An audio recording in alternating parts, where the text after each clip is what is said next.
Vamos lá então, meus irmãos. Vamos estudar um pouco hoje, né? Claro, hoje é um culto especial. Sobre a Páscoa. E vamos pensar um pouco, né? O que é Páscoa? O que significa, né? Onde ela começa? Onde é que entra o coelho nessa história? Onde é que entra o ovo de chocolate nessa história? Se eu pudesse, eu ia estudar. Por que o ovo quadrado custa 10 e o ovo redondo, o chocolate quadrado custa 10 e o chocolate redondo custa 100? Aquela forma lá, o pastor Nilco vai explicar isso para nós, porque ele gosta dessa área de matemática, física, ele deve ter uma geometria, deve ser explicado isso. Você quer uma barra quadradinha, retangular, é 10. Você quer um negócio redondo, custa 100. Esse chocolate deve ser muito bom quando fica redondo, deve ser um negócio fora de série. Mas não é isso que nós vamos ver, que isso não tem nada a ver com a Páscoa. A Páscoa, onde ela começa? Quem a instituiu? Dia das Mulheres, vários dias aí, né, Setembro Amarelo, começaram com alguma manifestação popular, muitas delas. Até festas judaicas, como o Purim, começa na manifestação, Yom Kippur, perdão, começa na manifestação popular. Mas a Páscoa é algo diferente. Não foi instituída por uma manifestação popular. Vamos ver lá em Êxodo capítulo 12. Vamos pensar no significado da Páscoa. Lá no Antigo Testamento, você tem em Êxodo capítulo 12, a partir do verso 1, diz assim: E falou o Senhor a Moisés e a Arão na terra do Egito, dizendo: Este mês vos será o princípio dos meses, este vos será o primeiro dos meses do ano. Falai a toda a congregação de Israel, dizendo: Aos 10 deste mês, tome cada um para si um cordeiro, segundo as casas dos pais, um cordeiro para cada família.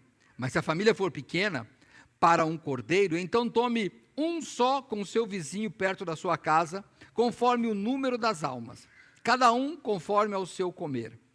Fareis a conta conforme ao cordeiro. O cordeiro, o cabrito, será sem mácula, um macho de 1 ano, o qual tomareis das ovelhas ou das cabras. E guardareis até o 14º dia deste mês, e todo o ajuntamento da congregação de Israel o sacrificará à tarde. E tomarão do sangue e poloão e ambas as ombreiras, e na verga da porta, nas casas em que o comerem. E naquela noite comerão a carne assada no fogo, com pão ázimos. Com ervas amargosas a comerão. Não comereis dele cru, nem cozido em água, senão assado no fogo, a sua cabeça com os seus pés e com a sua fressura. E nada dele deixareis até amanhã, mas o que dele ficar até amanhã queimareis no fogo.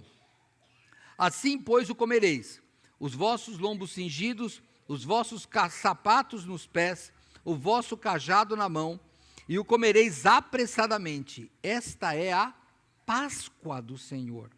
E passarei pela terra do Egito esta noite, e ferirei todo o primogênito na terra do Egito, desde os homens até os animais, e em todos os deuses do Egito farei juízos.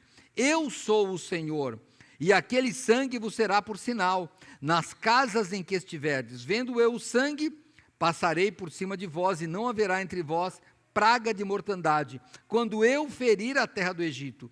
E este dia vos será por memória, e celebrareis por festa ao Senhor nas vossas gerações, e o celebrareis por estatuto perpétuo. Vamos aqui. Senhor nosso Deus, mais uma vez te agradecemos, Pai, agora pela tua palavra lida, e pedimos que nos dê sabedoria para compreendê-la, Senhor Deus, e para mudar nossas vidas, e para, Senhor Deus, vivermos cada vez mais de acordo com a tua vontade. Pai, é o que nós oramos em nome do Senhor e Salvador Jesus. Amém. Vamos lá então.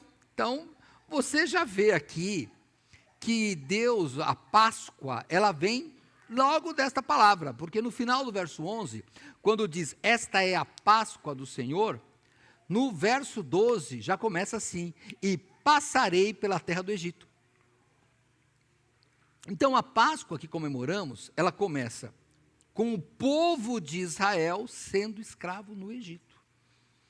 Começa com Deus instituindo esta festa, como uma lembrança perpétua, estatuto perpétuo, até o Messias, que é Jesus Cristo, vir outra vez. Então, o povo de Israel comemora a Páscoa e nós também comemoramos a Páscoa, vamos ver até daqui a pouco, por um jeito especial. Por quê? Aqui, irmãos, havia esse povo de Israel, estava há 400 anos escravos na terra do Egito. Eles foram para lá, quando nós já estamos estudando pela manhã aqui, Gênesis, né? Quando José teve uma grande fome, José, um dos filhos de Israel, ou Jacó, foi para o Egito, engrandece lá, traz sua família, e a família multiplica lá. E ali, eles vão crescendo, crescendo, até que vem um faraó, que é o rei do Egito, que não conhecia José, desprezou a história, e aí ele vai e escraviza esse povo, e esse povo fica 400 anos como escravos. O Senhor Deus sempre no controle, mas o povo reclamava, claro, porque estava sofrendo. No capítulo 3 de Êxodo, eu vou só voltar só um pouquinho aqui no texto, Êxodo capítulo 3, no verso 7, e disse o Senhor: tenho visto atentamente a aflição do meu povo que está no Egito, e tenho ouvido o seu clamor por causa dos seus exatores, porque conheci as suas dores, porquanto desci para livrá-lo da mão dos egípcios, e para fazê-lo subir daquela terra, a uma terra boa e larga, a uma terra que mana leite e mel, ao lugar do cananeu, do Eteu, do Amorreu, e do Perizeu, e do Eveu, e do Jebuseu. E agora eis que o clamor dos filhos de Israel é vindo a mim, e também tenho visto a opressão com que os egípcios os oprimem. Eles eram, irmãos, escravos no sofrimento. A escravidão, ela traz sofrimento, ela tira a nossa alegria, e ela tira a nossa liberdade. Estamos vivendo uma época, irmãos, de escravidão novamente, hein? Escravidão. Tempos passados, nós dizíamos que éramos escravos dos nossos patrões. Só que agora, não somos mais escravos dos nossos patrões. O povo foi tendo cada vez mais conforto, cada vez mais autonomia, cada vez mais dinheiro. Se você olhar para a sua infância, você que está aí na minha idade, nós somos ricos hoje. Nossa infância foi muito pobre, na maioria que eu converso aqui, infância é pobre, hoje não. Hoje você quer comer alguma coisa em São Paulo, você compra, é difícil ter alguém assim mesmo, quem não ganha nada, ganha de alguém, quem não tem dinheiro, ganha de alguém alguma coisa boa. Né? Como eu já disse, às vezes as pessoas passam na minha casa, no Natal, e falam, não, olha, eu quero ter alguma coisa para dar, mas eu não quero arroz e feijão, eu quero uva passa, nozes, pede desse jeito mesmo. Não, é verdade. Não, irmãos, é disso que eles pedem. E a gente ri, mas olha, eu também ria, mas pensa bem, será que a gente não faz esse pedido para Deus? Será que nós não estamos pedindo muito chocolate para Deus? E não estamos pedindo as coisas necessárias? Pensa bem. Pensa, irmãos, nós estamos fazendo igual. Então agora, nós somos escravos do pecado. E sabe quem é o exator, o algoz nosso? Nós mesmos. E nós somos o pior carrasco que tem. Porque quando alguém mostra para você alguma coisa que fez, você pode até falar, tá bonitinho, hein, que bom. Mas quando você faz, você poderia ficar melhor. Antes, quando batia o cartão de ponto, tinha uma divisão certinha. Acabou o trabalho e eu vou para casa. Agora não. Agora você levou o trabalho para casa e todo mundo é empregado. Seu filho é empregado, cachorro é empregado, gato é empregado, porque você vai fazer uma reunião, tranca o gato, pede para, segura o cachorro aí que não pode latir com a tua reunião. A criança fala, pai, quero entrar, não entra, que agora eu estou trabalhando.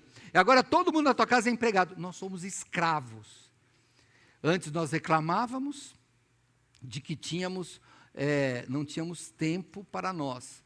Agora temos muito tempo para nós, e tomaram o nosso tempo, e nós somos um povo ansioso, depressivo, triste e escravizado. É isso que nós somos. Se você está numa dessas condições, você poderia clamar ao Senhor. Você poderia clamar ao Senhor, e deve clamar ao Senhor, porque do mesmo jeito que o povo aqui, a Bíblia diz aqui, né, como eu já li, que o clamor subiu até o céu. Mas quando você lê a Bíblia, você nota que não tem o povo reclamando. Eles estão sofrendo, mas não está dizendo que ele está reclamando aqui para Deus, não. Eles estavam 400 anos aprendendo outra cultura. 400 anos vendo deuses de egípcios. 400 anos admirando outras coisas. Essa é uma forma que a sociedade, qualquer sociedade tem, para imprimir a sua vontade contra a sua. Porque você vai se comparando. Então hoje, o que nós temos? Parece, não estou criticando ninguém, talvez a mim mesmo, parece que nós não somos mais tão crentes como éramos. Parece que antes as pessoas eram mais crentes, eu vou mudar essa palavra, tá? Eram mais dependentes da fé. Eu li um livro, não é cristão, hein? Que ele diz, por que agora todo mundo cuida da saúde?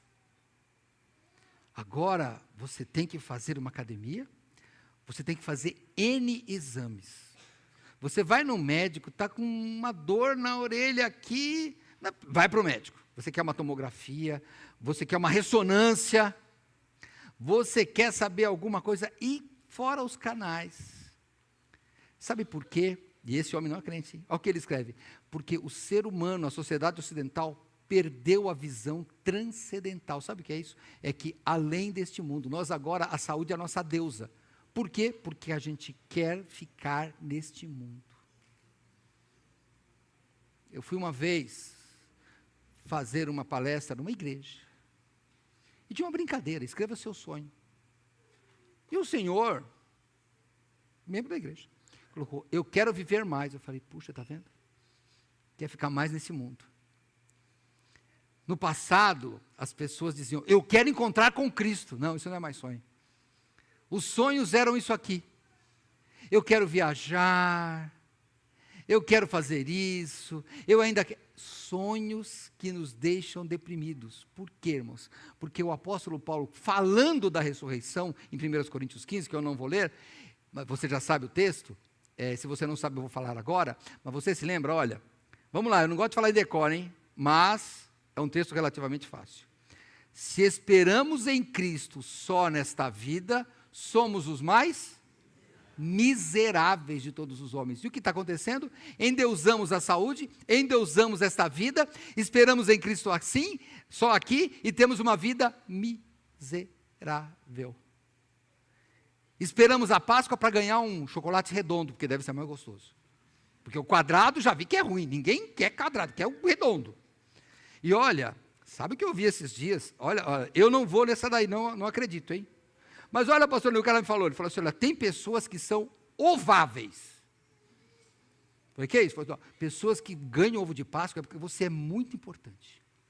Se ganha um chocolate quadrado, é porque você foi lembrado. A presente é ovo de Páscoa. Eu falei, não, olha, irmãos, querem me dar chocolate? Não sou ovável. Não precisa que esse negócio redondo, irmãos, eu não sou matemático. Para mim aquilo é chocolate. Dá para o pastor Neil o ovo redondinho, que ele sabe por que é mais gostoso. Eu não sei. Para mim eu só quero comer um chocolate, se você me der. Mas você vê, a gente sonha no chocolate. Agora, a gente sonha no quê? Na comida. Na comida. E olha, eu fui criado em outra religião, fui criado no catolicismo. A gente comia peixe por causa da religião. E agora a gente, não, eu sou crente, não como, mas come peixe do mesmo jeito. Por que come peixe? Porque nos dias normais eu compro peixe, eu não como bacalhau, mas na Páscoa eu quero comer. Por quê? Porque custa R$200 o quilo, deve ser mais gostoso. Nossa. Olha a vida miserável que a pessoa tem quando transforma a Páscoa numa festa desse mundo. Quando esquece que a Páscoa foi feita lá no céu. Que quando a Páscoa foi instituída, o povo estava escravo. Escravo. Então hoje, no seu encontro de família, você pode olhar para os seus familiares e falar e pensar, não precisa de denunciá-los, mas você pode oferecer a liberdade que Cristo tem, porque estão todos somente pensando aqui. Olha as crianças, irmãos. As crianças querem o coelho. Querem o coelho. Ó, sem você ficar chateado comigo, né? Eu também queria assado, que é muito bom, hein? Pessoal, coelho assado é bom, hein? Olha, em molho é bom. Pode comer coelho. Ó, se você não gosta, mas não fica preocupado não, coelhinho é bom, hein? Então, o que acontece? Você podia comer, agora não. Acorda, não tem problema nenhum de brincar, irmãos, não é pecado. Quer dar ovo de Páscoa? Eu não acho que é pecado, né, pastor? Quer dar ovo de Páscoa? Quer dar para mim? Eu como também, pode ser quadrado. Não se preocupa não. Mas, irmão, só não pode deixar que a vida se resuma nisso. Você está criando crianças depressivas. Crianças que estamos prometendo para elas vida miserável. Vida que vai buscar o conforto neste mundo.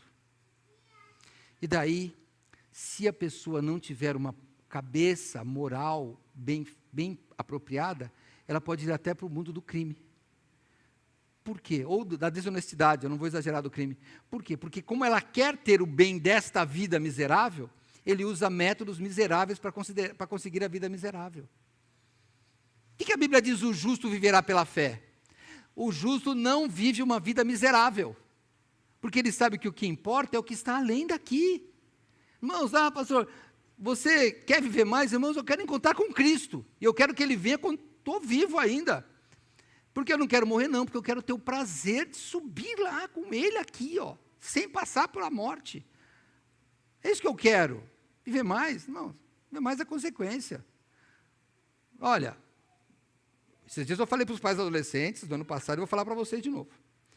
Vai cientificamente, a velhice começa aos 35 anos. Vovô.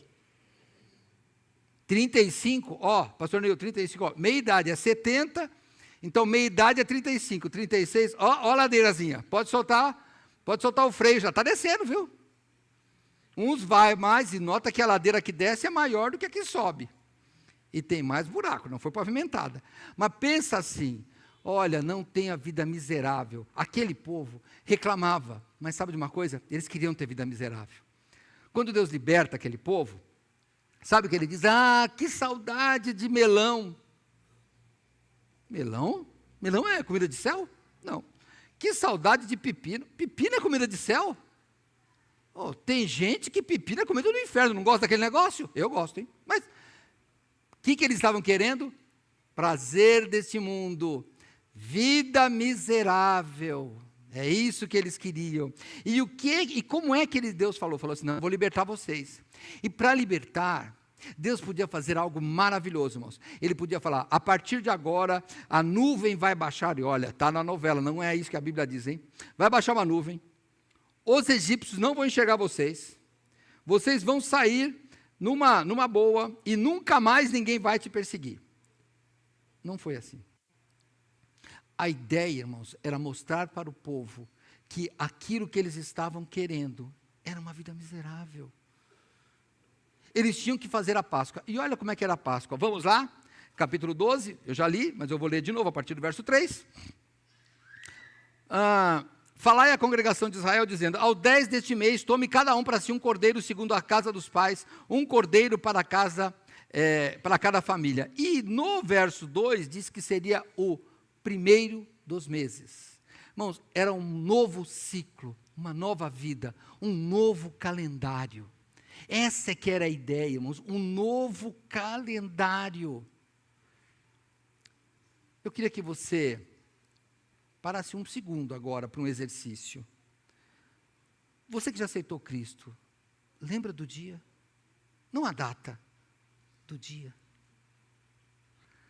Lembra como aconteceu aquele dia? Quando eu fico pensando nisso, eu fico lembrando das coisas ao redor que estavam acontecendo, e eu não percebia que era o Senhor me tirando dali. Eu não percebia. E Deus foi mostrando as coisas aos poucos. Na verdade, irmãos, o pastor Neil fala uma coisa que eu concordo também. Nossa igreja aqui não gosta muito de testemunho. Porque como é que... eu quero dar um testemunho. Aí ele fala 15 minutos de como que era a vida dele. Aí ele fala, eu me converti. E senta. Então foi chata a conversão. A novela, o que é legal está no ano passado, não. Eu não quero nem lembrar, irmãos, do que eu fazia antes. Não quero lembrar. E não tem nada assim, nenhum BO grave aí, não. Mas eu não quero. Não quero, irmãos. Uma vida que não me interessa mais. Não me interessa mais. Passou. Passado ficou lá atrás, agora eu tenho uma nova vida em Cristo, é um novo início, é um recomeço. Então Deus fala, é um recomeço. Por que o novo calendário? Porque agora vocês vão sair da escravidão. Era o primeiro ano da libertação. Faz uma continha aí, quantos anos você está liberto aí, hein? Olha, eu estou liberto desde 1979. Você nem pensava, seus pais nem eram casados. Deus libertou. E aí foi um recomeço. É isso que temos que pensar. Recomeço. É a partir, na verdade, eu nem vou chamar de recomeço. É o começo. É ali que importa. É ali que a vida teve mais sentido. É ali que eu vi que coisas que eu fazia antes não tinham sentido nenhum. Era uma vida miserável, escravizada, era assim. E aí, como é que Deus fala, voltando aqui no texto? Ele fala, vocês vão pegar ou um cabrito, né, porque depois ele fala de cabras, para cada família. Mas se a família for pequena para um cordeiro, então, com seu vizinho perto de sua casa, um só com seu vizinho perto da sua casa, conforme o número de almas. Cada um conforme o seu comer, fareis a conta, conforme ao cordeiro. Não lembra nada disso não? Sabe o que me lembra isso? Hebreus. Sejam vossos costumes sem avareza, contentando-vos com o que tendes. Passou uma onda minimalista, aí passou agora, já olha o pessoal de novo, que até, olha, por falar nisso, deixa eu aproveitar e fazer o merchandising aqui, ó. Irmão, seja minimalista, ó. Você que tem aqueles 45 pares de sapato, até maio vai ter 46. Pega uma parte, vai, pega pelo menos uns 10 aí. Olha, eu não sei a experiência de vocês, mas nós já vimos em bazar, pessoa que doou roupa com a etiqueta, porque comprou e nunca usou. Irmãos, a ideia era amar a Deus sobre todas as coisas, confiar em Deus e amar ao próximo. Era a solidariedade. É o que nós fazemos aqui, a solidariedade humana, porque nós temos que amar o próximo como a nós mesmos. É isso que nós temos que fazer. Então era deste jeito que fazia. E eu, para não tomar, eu não quero tomar todo o tempo, como é que aconteceria? Pegava esse cordeiro, matava o cordeiro, mas o sangue era separado, porque lembra, não podia comer sangue, como ainda hoje não pode, hein? No verso 7 do capítulo 12, e tomarão do sangue, e poloão em ambas as ombreiras, e na verga da porta, nas casas em que comerem, e naquela noite comerão a carne assada no fogo. Aí ele fala como vai comer, mas tem que pegar o sangue e passar na porta. E por que eles iam fazer isso? Na porta limpinha, vai ficar com sangue, vai ficar cheirando mal.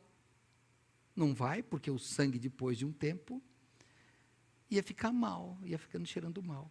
Olha, vamos lá na nossa novelinha? Minhas irmãs, você acha que não teve mulher que falou, não, acabou de pintar a porta? Eu acho que teve, hein? E homem também, vai? Não.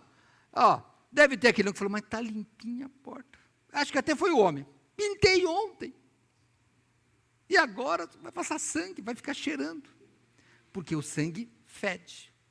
E por que passava o sangue? Qual o problema, lembra? Abandonar a miserabilidade. Eles nunca mais entrariam naquela casa. Eles iam embora. Eles não iam jamais voltar para o Egito. Então podia sujar de sangue. Não era sujar. Podia colocar uma marca de sangue. Porque quando aquele sangue já estivesse apodrecendo, que era o sangue de um animal, eles já estariam longe. Essa era a ideia. E aí, o que ele diz? No verso 12, eu passarei pela terra do Egito esta noite e ferirei todo o primogênito da terra do Egito, desde os homens até os animais, em todos os deuses do Egito farei juízos. Eu sou o Senhor, e aquele sangue vos será por sinal nas casas em que estiverdes. Vendo eu o sangue, passarei por cima de vós.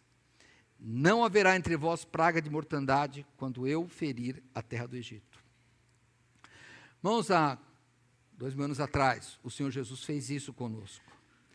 Sabe o que Ele fez? Ele morreu na cruz, estamos comemorando isso hoje. E se você é cristão, você tem que passar esse sangue na porta do seu passado, dizendo, ó, Ele ficou lá, deixa. É por isso que foi mencionado aqui, você ouviu, você vem como está, mas tem que mudar. Eu também, eu vim como eu estava, mas Jesus me mudou, tem que mudar. Onde eu estava? Eu estava no Egito, com uma casa até que bem cuidada dentro da minha escravidão, mas um dia Deus falou, passa o sangue e abandona tudo. Irmãos, abandonar faz parte da chamada cristã. Sabe o que Jesus falou? Se alguém quer me seguir, renuncie-se a si mesmo, tome sua cruz e me siga. Você tem que abandonar. Não adianta Jesus ser um evento na sua agenda. Um pregador americano famoso, né, John Piper, numa das suas mensagens ele diz, você põe o culto de domingo na sua agenda, entre um jogo de futebol e outro, se tiver final você não vem, durante a semana você não tem uma vida cristã nenhuma, você não dá exemplo nenhum, você vai lá, não leva nem Bíblia, põe no celular, ainda por cima, nada de no celular, hein? Mas vai lá, não parece crente de jeito nenhum, vai, acha uma chatice aquela pregação toda, não vê a hora de ir embora, quer ir embora para esse mundo, e no final ele grita, e quer que eu chamo isso de crente? Mas não é crente, isso é um miserável, enganado pela sua religiosidade. Não, irmãos, Jesus, Ele nos libertou. No Evangelho de João, eu volto em Êxodo já, viu? Mas João é um versículo famoso também, onde ele fala da liberdade, capítulo 8. João, capítulo 8, eu vou deixar meu braço aqui para ficar forte, hein? Verso 34, respondeu-lhe Jesus, em verdade vos digo que todo aquele que comete pecado é servo ou escravo do pecado. Ora, o servo ou escravo não fica para sempre em casa, o filho fica para sempre. Se, pois, o filho vos libertar, verdadeiramente sereis livres. Irmão, se o pecado ainda está dominando, falta passar sangue na porta, falta deixar a vida miserável. A depressão é uma doença, eu concordo, não estou te culpando por isso, só estou dizendo que nós chegamos a isso, porque nós fomos treinados a ter uma vida depressiva e miserável. Nós somos treinados. Estamos treinando nossas crianças a correrem atrás de um coelho que não existe. Estamos treinando nossas crianças a ficarem num celular que os engana. Tem visto aí, olha, o pessoal do Ministério Infantil, que deve estar mais a par disso do que eu, esses jogos infantis sendo usados por pedófilos. Engana, e nós, está lá no celular. Você vai no restaurante, está um casal conversando e uma criança com o celular. Sozinha. Os pais estão dando, mas ele está sozinho. Estamos criando uma geração depressiva e miserável. Jesus veio para nos libertar. A Bíblia diz, Jesus falou lá em João 8, 36, se o Filho vos libertar, verdadeiramente sereis livres. Isso aqui é a Páscoa. A Páscoa, ela veio nos libertar. E se você ver por que é que tinha que matar lá o cordeiro e aquele sangue, aquilo era um tipo, era um exemplo, era uma figura de Jesus Cristo. Tinha que ter o sangue da liberdade, porque quando o anjo da morte eterna vem, porque ela vem e sabe que aqui são pecadores, que tem muita coisa do Egito em. Mas quando o anjo da morte eterna, vou fazer uma figura de linguagem, vem, ele vê no nosso coração o quê? O verdadeiro sangue de Cristo, o sangue do Cordeiro Imaculado, lembra que era um cordeiro sem mancha lá? Veja, ele vê o sangue do Cordeiro, e aí, ele passa por cima, e nós não veremos a segunda morte. Nós não veremos. Então, pastor, se perguntasse para você, quantos anos você quer viver? Eu quero viver eternamente, por isso que eu aceitei Cristo. A vida é eterna. Esse corpo vai morrer, mas o espírito não. Não temos que confiar nessa vida, porque o céu, se tem uma coisa que não é o céu, é miserabilidade. Deus não tem miserabilidade. Nós estamos procurando uma vida miserável. Quando você vê, aí você que é um estudante da Bíblia, sabe que quando o povo logo nos primeiros obstáculos do deserto, que Deus os fez andar no deserto, eles queriam voltar. Eles queriam voltar. E eu sei que muitos de nós, que somos crentes até há mais tempo, em alguns momentos pensamos em voltar. Porque nós temos aquela cultura egípcia dentro de nós. Estou falando de Egito de 5.000 anos atrás, tá? Falando daquele Egito que escravizou, tá bom? Então, eu penso assim, olha, às vezes nós queremos voltar para o Egito, mas não podemos. E qual é a forma? É olhar para o futuro. Olhar para o futuro. Você que é pai, é mais fácil. Porque imagina, você está fazendo tudo para o seu filho, para quê? Para se você partir, novo, pode ser. Eu vou no sepultamento de uma pessoa hoje de 54 anos de idade. Então, se você partir novo, o seu filho já sabe que vai te encontrar lá na frente. É por isso que nós estamos fazendo isso. Ele vai te encontrar. Chegando lá, você vai falar de novo com as pessoas que são crentes. Porque o Senhor prometeu que nos prepararia um lugar. É isso que faz. Então, se você pensa assim, essa é a Páscoa. É a Páscoa da liberdade. É a Páscoa que liberta dessa vida miserável que nós temos escravizados pelo pecado, porque nós somos escravos do pecado. Então nós queremos ser servos de Deus. E para onde estamos indo? Aí nós vamos ver, sabe o que Deus fala? Você lembra aqui em Êxodo 12, quando eu li, eu vou pegar de novo aqui o último versículo, eu já vou terminando, tá? Eu li até o 14, né? Então eu vou ver aqui, ó. O que diz no verso 14? Capítulo 12, verso 14 de Êxodo. E este dia vos será por memória, e celebrá-lo-eis por festa ao Senhor nas vossas gerações, e o celebrareis por estatuto perpétuo. Irmãos, quer dizer, tinha que comemorar sempre. E aí passa, o povo vai no deserto, o povo começa a guerrear. Os adultos que foram para o deserto, eles morrem lá. A nova geração que está lá só pensa em guerra, aí eles começam a conquistar a terra prometida. Mas daí tem um líder, Josué. Aquele que Deus deixou para falar, não, calma. Não deixe esse povo se apaixonar pela terra, que produzia frutos lindos. Que tinha lugar para o gado, que tinha lugar para a agricultura. Uma terra que na gíria ou na forma de falar, era uma terra que mana leite e mel. Ou seja, uma terra que produz. E ele fala, não se encante com isso. O que Josué faz? Vamos para o finalzinho? Vamos para Josué. Josué já é o povo depois do deserto. Aqueles que estavam lá no Egito, estavam todos mortos. Só tinha as crianças que talvez lembrassem de pouquíssimas coisas lá.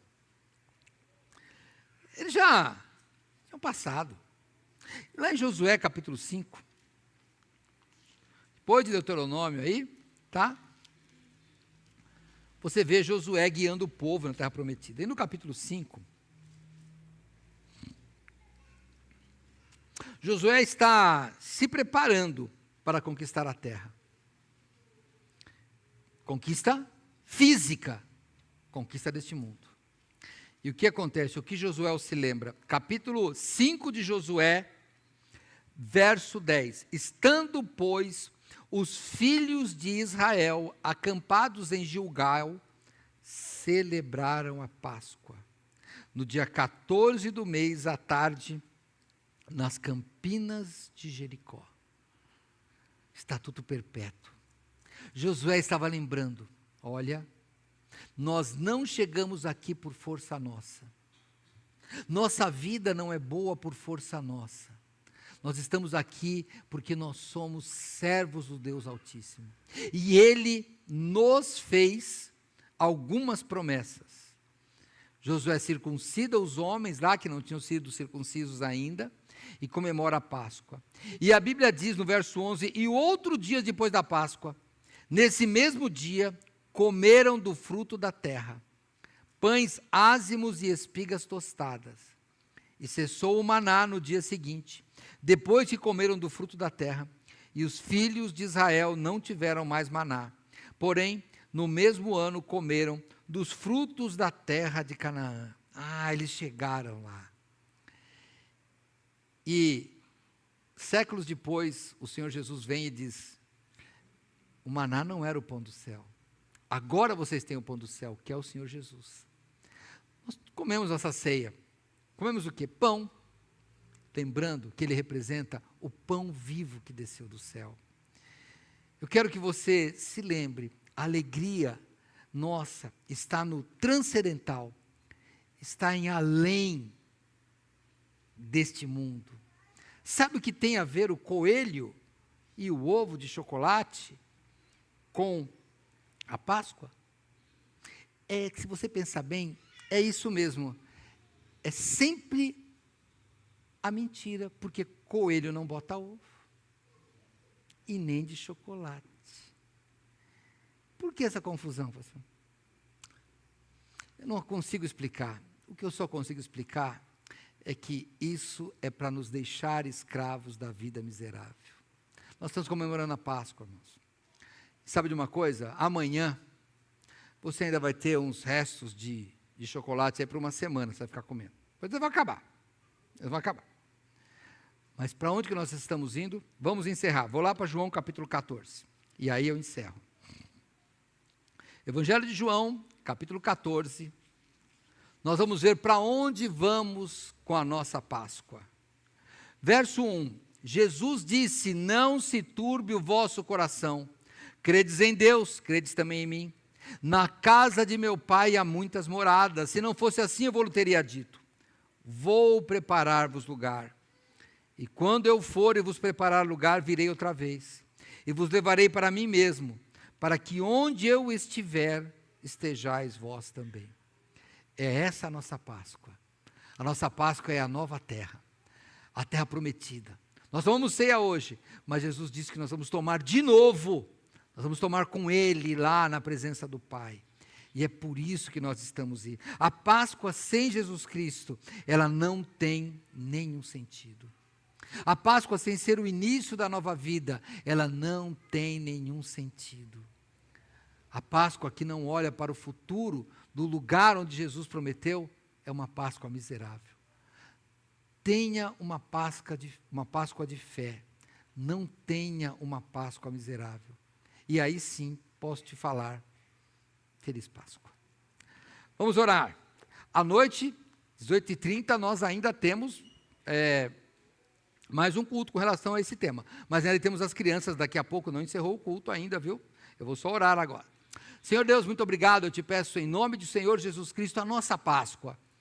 Senhor Deus, que nós possamos abrir os nossos olhos para ver as bênçãos espirituais que o Senhor prometeu para nós. Não nos deixes presos, Senhor Deus, acorrentados a uma vida miserável. Eu te peço, Pai, que nós possamos hoje ainda ter oportunidade de falar da vida plena, da liberdade verdadeira que o Senhor Jesus nos dá. Muito obrigado, Pai, porque o Senhor instituiu essa Páscoa e que nós possamos nos firmar no verdadeiro sentido da Páscoa, Pai, que está em seu Filho Jesus. E é em nome dele que oramos. Amém.